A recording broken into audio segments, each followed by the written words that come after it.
আল্লাহ পাকের নবী সাহাবা হযরত ওমর রাদিয়াল্লাহু তাআলা আনহু আল্লাহ নবী সাহাবা ছেলে হযরত আব্দুল্লাহ রাদিয়াল্লাহু তাআলা আনহু ইমাম হুসাইন রাদিয়াল্লাহু তাআলা আনহু ও ভাইজানেরা আমার ছোটবেলায় একই সাথে খেলাধুলা করে, একই সাথে পড়াশোনা করে, একই সাথে খেলাধুলা করে, একই সাথে পড়াশোনা করে।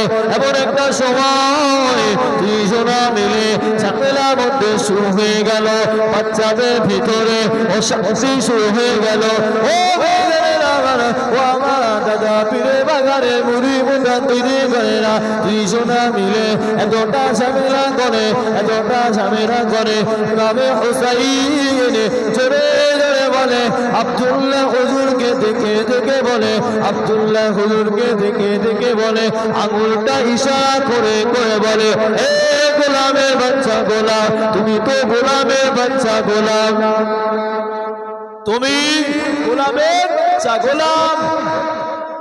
অনেক নেতার ছেলেকে যদি এমন কথা বলা হয় ঠিক থাকবে বলে বাপ আমিরুল মুমিনিন অর্ধেক জাহানটা তিনি চালান।